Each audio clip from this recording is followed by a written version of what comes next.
Assalamualaikum warahmatullahi wabarakatuh. Salam jumpa dalam Suluh Berkah Channel. Kali ini adalah liputan kuliah umum pendidikan guru pengajar Al-Quran atau PGPG At-Tartil. Kali ini saya menyampaikan mata kuliah umum penguatan tata kelola lembaga pendidikan Al-Quran, baik itu ada di Taman Kanak-Kanak Al-Quran maupun Taman Pendidikan Al-Quran. Buat sahabat Suluh Berkah yang baru bergabung, jangan lupa subscribe, like, dan komen untuk keberlanjutan tali silaturahim kita untuk mengikuti tayangan-tayangan yang lain. Untuk itu, selamat menyaksikan. 11 September hari ini adalah merupakan kuliah di awal untuk kuliah umum manajemen pendidikan Al-Quran. Kali ini menjelaskan tentang memadukan antara bimbingan membaca dan menulis secara bersamaan serta manfaatnya buat berikutnya masa depan anak. Pada slide berikutnya ini adalah bahwa metode ini adalah metode klasikal semi privat. Klasikal itu artinya apa? Santri disatukan dalam satu kelompok yang sama kan? Kelompok yang sama. Idealnya kalau saya mengutip dari konsepnya Yayasan AMM, Angkatan Muda Masjid Musola, yang di situ didirikan oleh Yai As'ad Humam. Yai As'ad Humam itu adalah salah satu pelopor berdirinya TPQ di Indonesia. Jadi berdirinya Taman Pendidikan Al-Quran ini adalah kepeloporan dari Yai As'ad Humam, dan waktu itu adalah BKPRMI, sehingga di tahun 90-an berdiri dari Sabang sampai Merauke namanya Taman Pendidikan Al-Quran. Kata kuncinya kenapa taman? Ini adalah mengubah paradigma. Bahwa dulu ketika orang belajar Al-Quran itu kan berhadapan dengan ustadz-ustadzah yang serem kan? Begitu salah, pelwok, hobok, keliru sedikit, setrap, dijejer, dipares. Dan saya termasuk salah satu santri yang kena pares gara-gara tidak ikut jamaah sholat isya. Namanya saya asli Lampung dan tinggal di tempat yang dari rumah ke Langgar itu lewat tuang yang banyak, dan ada kelemahan orang Indonesia itu takut pada kegelapan kan. Waktu itu gelap sekali, listrik tidak ada. Kalau pulang habis isya-isyanya sampai jam 8 itu gelap sekali sehingga bikin bulu kuduk merinding. Pulang duluan, besok langsung Wahid, kamu ndak sholat isya ya? Jadi habis maghrib sampai isya suruh berdiri. Kalau salah begitu, samblek, keliru, pelwok gitu. Akhirnya apa? Hanya anak-anak dari keluarga yang betul-betul perhatian terhadap pendidikan agama yang tetap bertahan.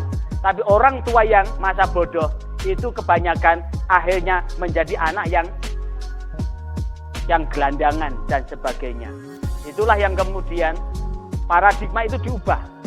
Untuk mengajarkan Al-Quran adalah bukan tempat yang menyeramkan, tapi tempat yang menyenangkan dengan kata kunci T, taman.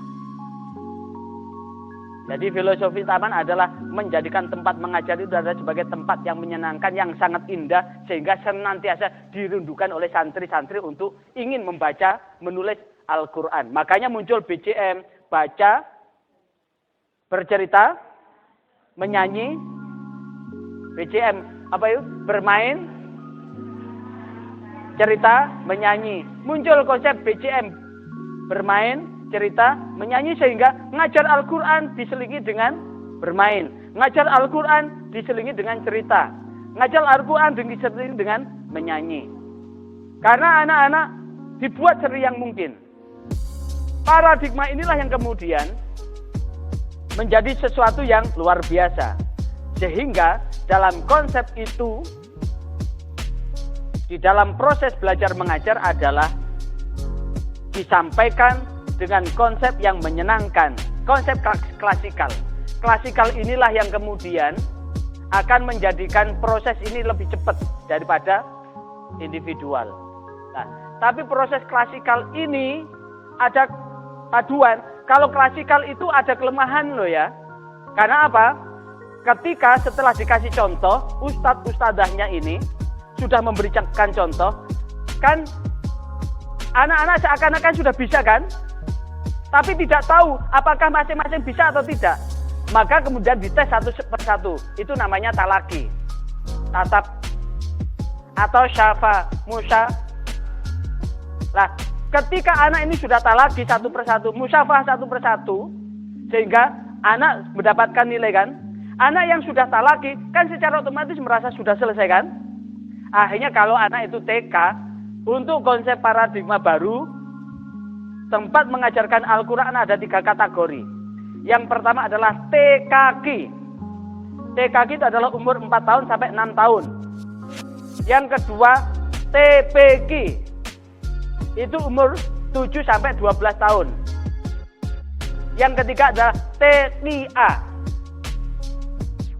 Itu adalah 12 sampai 15. Itu ke TKA. Yang diajarkan tidak jauh berbeda. Cuma yang TKG, taman kanak-kanak itu adalah anak yang masih kanak-kanak, itu adalah lebih banyak bermainnya, menyanyinya. Karena anak ini masih belum memiliki persepsi seperti anak yang sekolah gitu. Nah, proses itulah yang kemudian memadukan dengan teori ini. Teori ini bisa dipadukan. Bagaimana cara madukan? Ketika proses anak selesai, duduk di belakang lagi atau duduk di tempat duduknya lagi. Apa yang perlu dilakukan? Memakai teori ini. Bahwa menumbuh kembangkan kemampuan baca di satu sisi, tulis dan sisi yang lain adalah akan bisa menumbuhkan kemampuan yang luar biasa. Menurut para ahli, bahwa ketika seorang anak menulis kemudian dikombinasikan dengan membaca, maka ada gerakan yang meninggalkan jejak di otak yang disebut dengan sensori motor. Jejak yang disebut dengan sensori motor. Karena apa? Otak ini disambung oleh sel-sel otak. Penyambung ini serabut otak. Serabut otak inilah yang kemudian akan menyimpan memori ingatan.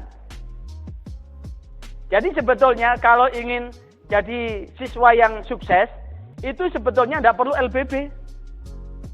Materi sesuai dengan kurikulum ini dikuasai, tidak perlu LBB. LBB itu hanya mengantarkan. Kenapa? Ketika anak ini sudah membaca sebelumnya, kemudian besoknya dia mendapatkan pelajaran sesuai dengan apa yang dibaca, kemudian habis itu ada namanya pendalaman sinau, maka ini ingatannya semakin kuat. Di proses mengajar, ketika anak ini sudah dikasih contoh dengan benar, membaca dengan benar, maka kemudian bagaimana menyimpan di otak? Ada tambahan menulis. Ada tambahan menulis. Caranya bagaimana? Anak yang menulis hari ini, semampunya, sebisanya, buat yang sudah selesai, talaki, yang belum talaki untuk mempersiapkan diri, yang sudah selesai talaki, dikasih tugas untuk, kalau anak TK, menggambar pelajaran yang baru dibaca. Kalau anak taman, TPG, kalau TKG adalah perintahnya adalah gambar materi yang dibaca hari ini. Kalau taman, TPG, tulis pelajaran yang dibaca hari ini. Maka ketika anak proses menulis itu sebetulnya ini ada penguatan. Karena ketika menulis itu terngiang-ngiang di otak anak suara ustadznya yang telah menirukan itu sambil mempersonifikasikan ketika menulis itu dengan bagaimana gerak mulut ustadznya, bagaimana cara ustadznya menyampaikan itu teringat betul sambil menulis. Nah, ketika menulis ini menajamkan ingatan, sehingga apa yang dapat diambil dari manfaat itu? Ketika yang ditulis huruf Latin itu kan mulai dari kiri ke kanan. Itu akan menumbuhkan dominasi otak kiri. Otak kiri. Ketika nulis dari kanan ke kiri, itu akan menumbuh kembangkan otak kanan. Maka, dua-duanya mempunyai manfaat yang sama. Dan dalam teori quantum learning, maka sesungguhnya memanfaatkan otak kanan dan otak kiri itu akan menumbuh kembangkan potensi yang luar biasa. Terutama otak kanan akan menumbuh kembangkan apa? Hasil anak ini menjadi inovatif, kreatif, kemudian mempunyai ide baru holistik. Sehingga proses lembaga pendidikan Al-Quran yang kita kembangkan ini kelak, jika dilakukan terus-menerus, akan mengantarkan kualitas generasi muda muslim yang lebih baik. Kualitas SDM sumber daya generasi muslim akan lebih baik karena apa? Otak kanannya tumbuh dengan suburnya. Selain itu sebagai pengendalian kelas. Kondisi kelas anak itu akan terkendali. Terima kasih atas kesetiaannya menonton channel ini. Jangan lupa subscribe. Wassalamualaikum warahmatullahi wabarakatuh. Sampai jumpa kembali pada sesi berikutnya.